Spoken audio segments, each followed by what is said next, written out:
line where Gore said, you don't have to be snippy about it. So, I mean, this is going to be a more complicated and tougher case for this president to make than it was for George W. Bush. And it's going to be excruciating for the country.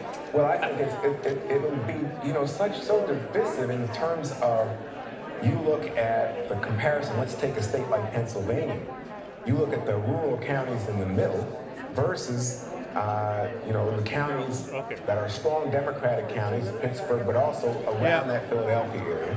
That's one level of division. But I think you also have to keep in mind, in a place like Georgia, you're looking at votes around the Atlanta area, heavily minority votes. In Pennsylvania, again, you're looking at votes concentrated in the Philadelphia and Pittsburgh area. Again, specifically in Philadelphia, heavily minority votes. And the suggestion that there might be some hanky-panky or fraud or whatever is, again, going to raise the level of division, I think, in the country. I think it just tears our social fabric. Let me hold on one second. We have under 2 minutes now before the president, but we do have a call to make. The decision desk is now calling the Montana Senate race for the incumbent, Steve Daines, Republican, against Steve Daines, the presidential candidate at one time, ran for Senate. This was supposed to be a Democratic pickup. This is a big hole for Republicans, and you see the 46-47, it's only Democrats +1. Remember, they have to have net +4 to take over control. We're getting to the point, if you look to Michigan, if you look to Purdue and Georgia, if he stays over 50%, that we may, this morning, be able to say that Republicans are going to hold on to control in the U.S. I was just going to say, if you want a pretty good idea what the president's going to say, I just got a fundraising appeal from the Trump-Pence campaign breaking. Democrats plan to steal the election. We're emailing you now to ask you to step up one last time and defend the president. The Democrats will steal the election. We can't let them get away with it. So we are in full-scale 2000 litigation, and they're raising money to begin a legal effort to stop vote counting in various places and to say that the Democrats are stealing the election. But I should point out, finishing my Senate thought, that Tom Tillis has already declared victory in North Carolina. We had not called that race, but he has declared victory down there. It's lining up that Mitch McConnell, after his victory tonight, will continue to be Senate Majority Leader and not Minority Leader. And it's worth pointing out that what 2000 proved was we have institutions and procedures for settling these kinds of disputes. They held up then, took a long time, a lot of different courts at many levels, ended up in the Supreme Court, but it was handled. We're designed, we have checks and balances and processes. They worked then, my guess is they'll work now. They'll work now, and in the end, people by and large will accept it. At least they won't refuse to accept it any worse than they refused to accept Donald Trump's clear victory 4 years ago. I might also add about 2000, by the way, that the slogan of the Democrats was, we want to count every vote. But they didn't really want to count every vote. They wanted to count votes and keep counting votes in parts of Florida where they believed they would pick up votes. They didn't want to count anywhere else. David Boies, who was the lawyer for the Trump team, acknowledged that in his book.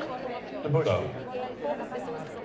I'm sorry, did I say the Trump team? It's the Bush team. You mean the Gore team? The Gore team, yeah. David Boies was the Gore team. Sorry. And he said in his book that they didn't want to go counting more, try to count in the county, but they didn't think they were going to pick up. Well, that's what's going to happen here too. Yeah. Don't you think that you're going to start saying, well, you can count them here or don't count them there, and there'll be obviously objections to what's going on in Philadelphia or what's going on in Georgia now in Fulton County.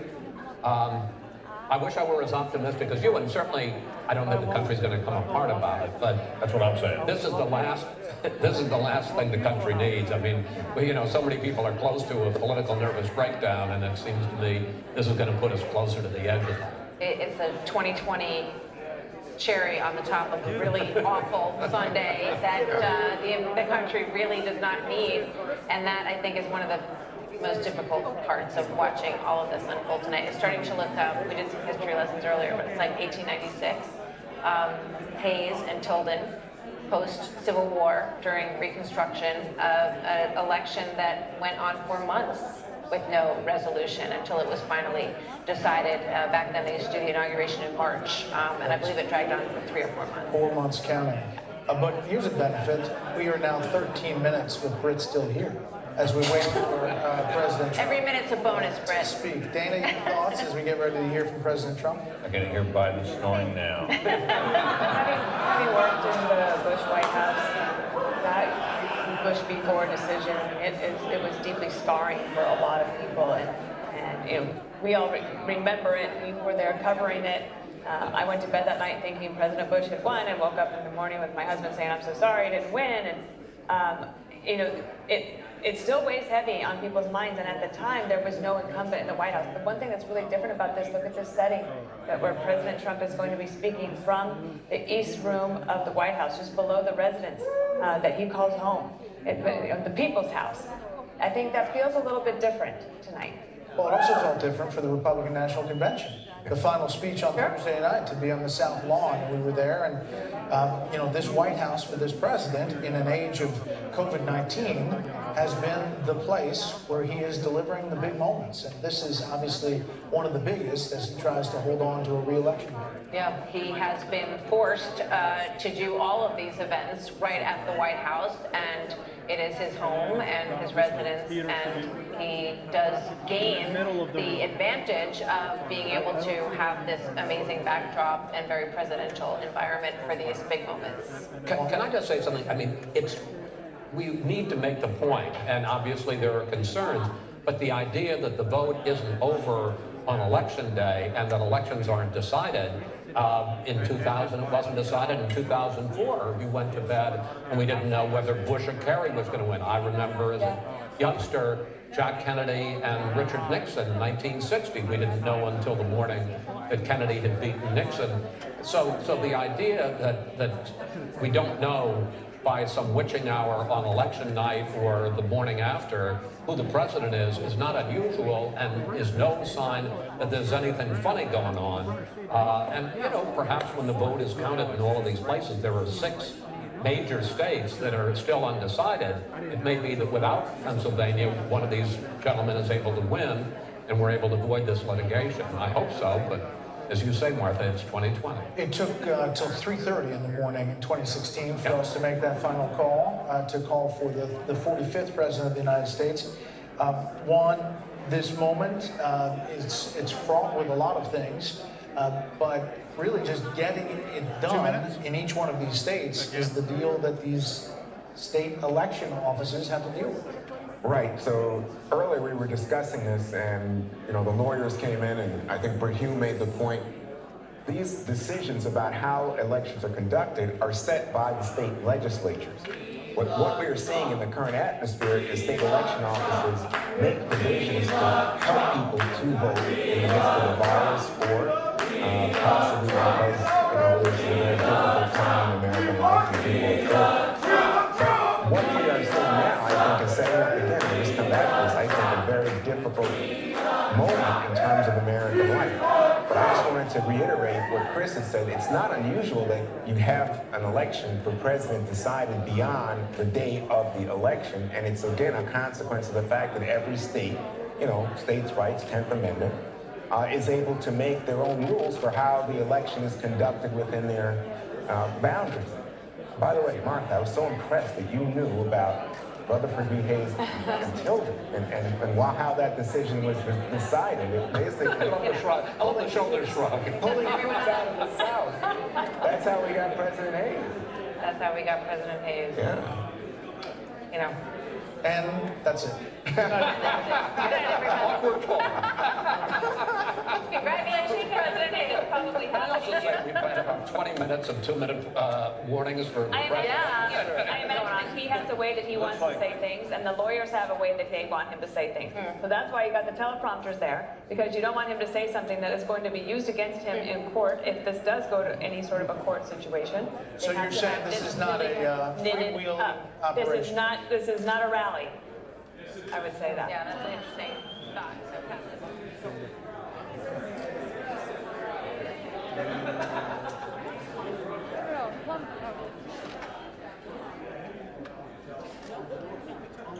I like how Paul smiles. hell with the eyes, though.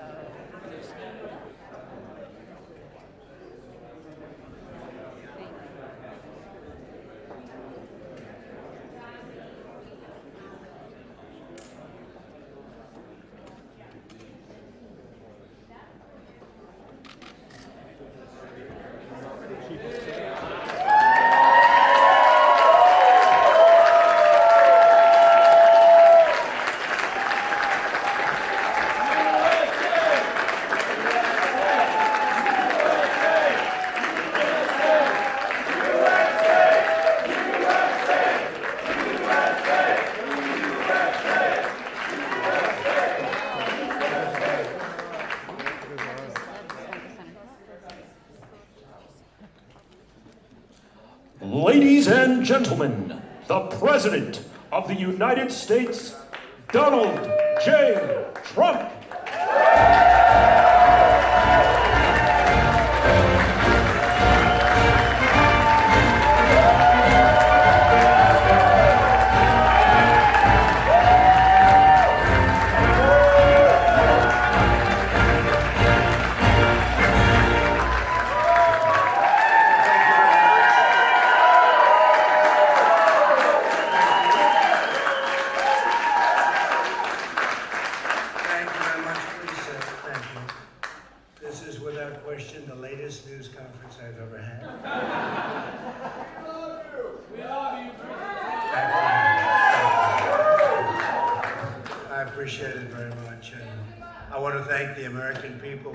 Tremendous support. Millions and millions of people voted for us tonight, and a very sad group of people is trying to disenfranchise that group of people, and we won't stand for it. Yeah. I want to thank the First Lady, my entire family.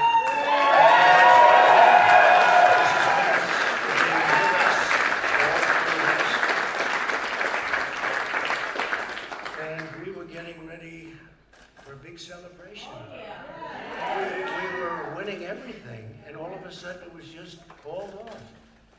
The results tonight have been phenomenal, and we are getting ready. I mean, literally, we were just all set to get outside and just celebrate something that was so beautiful, so good. Such a vote, such a success. The citizens of this country have come out in record numbers. This is a record. There's never been anything like it. To support our incredible movement. We won states that we weren't expected to win. Florida, we didn't win it. We won it by a lot. The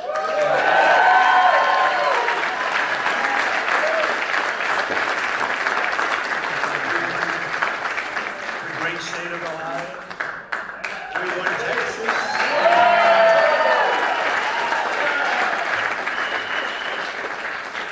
We won Texas by 700,000 votes, and they don't even include it in the tabulations. It's also clear that we have won Georgia. Yeah. We're up by 2.5%. We're 117,000 votes with only 7% left. They're never going to catch us. They can't catch us.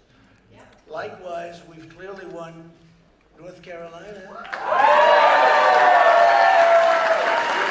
1.4% for 77,000 votes with only approximately 5% left. They can't catch us. We also, if you look and you see Arizona, we have a lot of life in that. And somebody declared that it was a victory for, and maybe it will be. I mean, that's possible. But certainly there were a lot of votes out there that we could get, because we're now just coming into what they call Trump territory. I don't know what you call it, but these were friendly Trump voters. And that could be overturned. The gentleman that called it, I watched tonight, he said, well, we think it's fairly unlikely that he could catch. Well, fairly unlikely. And we don't even need it. We don't need that. That was just a state that if we would have gotten it, it would have been nice, Arizona. But there's a possibility, maybe even a good possibility. In fact, since I saw that originally, it's been changed and the numbers have substantially come down just in a small amount of votes. So we want that obviously to stay in play.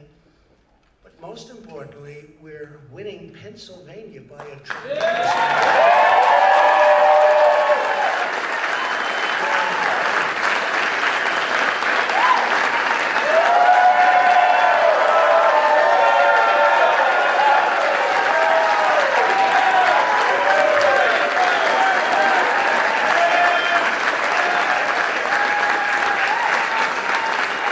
We're up 600, think of this.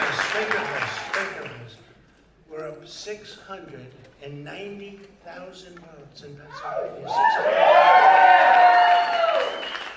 These aren't even close. It's not like, oh, it's close. With 64% of the vote in, it's going to be almost impossible to catch. And we're coming into good Pennsylvania areas where they happen to like your president.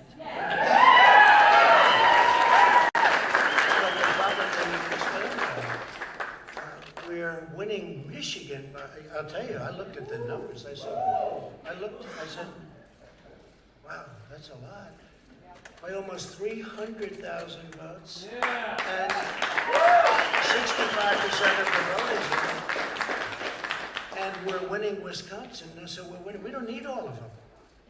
We need, because when you add Texas in, which wasn't added, I spoke with the really wonderful governor of Texas just a little while ago, and Greg Abbott, he said, congratulations. He called me to congratulate me on winning Texas. I mean, we won Texas. I don't think they finished quite the tabulation, but there's no way. And it was almost complete, but he congratulated me. Then he said, by the way, what's going on? I've never seen anything like this. Can I tell you what? Nobody has. So we won by 107,000 votes with 81% of the vote. That's Michigan. So when you take those three states in particular, and you take all of the others, I mean, we have so many, we had such a big night. You just take a look at all of these states that we've won tonight. And then you take a look at the kind of margins that we've won them by. And all of a sudden, it's not like we're up 12 votes and we have 60% left. We won states, and all of a sudden, I said, what happened to the election? It's off. And we have all these announcers saying, what happened? And then they said, oh, because you know what happened? They knew they couldn't win. So they said, let's go to court. And did I predict this, Newton? Did I say this? I've been saying this from the day I heard they were going to send out tens of millions of ballots. I said exactly, because either they were going to win, or if they didn't win, they'll take us to court. So Florida was a tremendous victory. 377. Texas, as we said.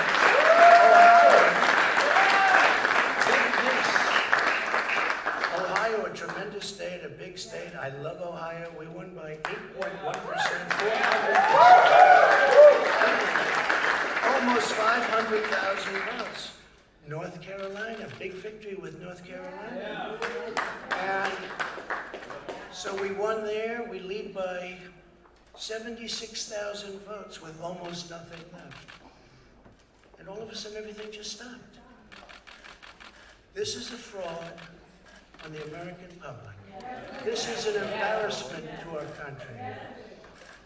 We were getting ready to win this election. Frankly, we did win this election.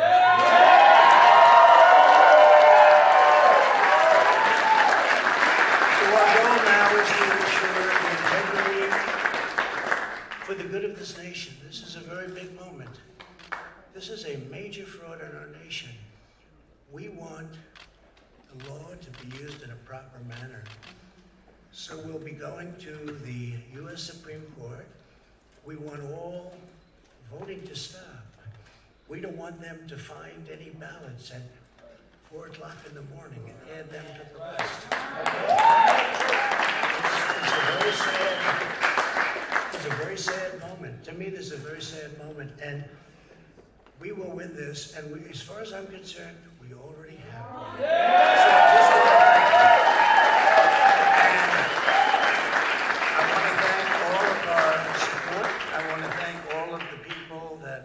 Worked with us, and Mr. Vice President, say a few words, please.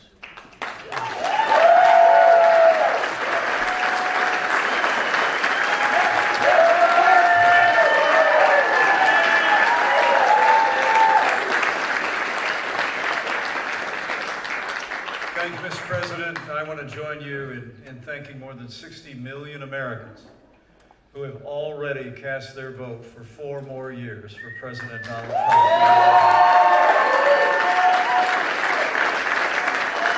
And while votes continue to be counted, we're going to remain vigilant, as the President said. The right to vote has been at the center of our democracy since the founding of this nation, and we're going to protect the integrity of the vote. But I really believe with all of my heart, with the extraordinary margins, Mr. President, that you've inspired in the states that you just described, and the way that you launched this movement across the country to make America great again, I truly do believe, as you do, that we are on the road to victory and we will make America great